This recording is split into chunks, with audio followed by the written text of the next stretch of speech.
Кечиресиз урматтуу депутаттар, менин атым айтылып калды, еще намек мындай адвокат катары. Мен адвокат эч качан коррупционерлерге эч качан болбойм. Алмамбет Насыркан, сиз ошол учурда каерде иштечиңиз? Айтсаңызчы, эмнеге 386 миллион доллар боюнча ошол учурда суроолорду берген жоксуз? Эмнеге 6 миллион доллар боюнча консультант боюнча айткан жоксуз? Эмнеге тактаган жоксуз? Эмнеге без замечаний, без предложений деп колду койдуңуз? Айтсаңызчы. Бизге ошону суроону бербей, өзүңүз жооп бербейсизби ошого? 6-чы микрофон. Сурооңуз абдан жакшы, ушул суроону күтүп аттым эле да.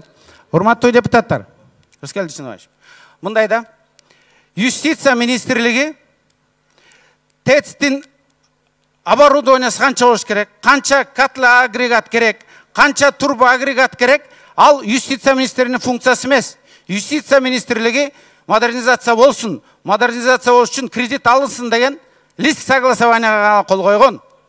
Аны мына сиз чала сабаттуу эмес адамсыз. Барын сопсон эле түшүнүп турасыз. Бирок мына сурооңузга жооп. Рахмат. 4-чы микрофон. Урматтуу Алмамбет Насырканович, мынакей азыр сиз жогорку трибунага чыгып айтып атасыз ушу нерселерди. Сиз министр юстиция болуп жүргөнсүз анда. 3 заключенияга кол коюп атасыз. Ал заключенияларды мына көтөрүп туруп мен суранат элем, элге дагы жарыялаш керек, көрсөтүш керек. Эмнеге сиз заключение берип атасыз? Бул бир.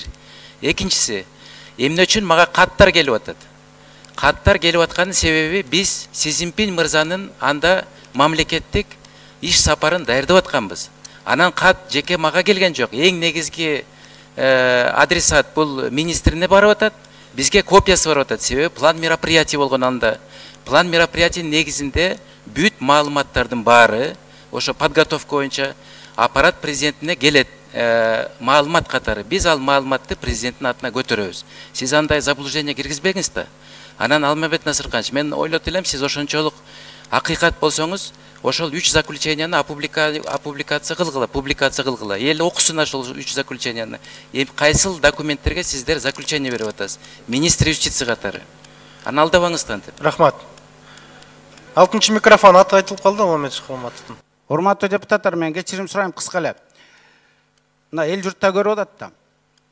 Юстиция министрлиги 3 кагазга кол койгон. Бирөөсү кредит алынсын деп лист согласование кол койгон. Бүгүн да кол коймокмун ошол кагазга. Анткени кредит керек болгон. Экинчиси, бардык мамлекеттик процедуралар бүткөндөн кийин, ратификация болуп президент кол койгондон кийин Эксимбанкка кат жөнөткөм. Кыргыз мамлекетинин ичиндеги бүт мыйзамда каралган процедуралар аягына чыкты деп.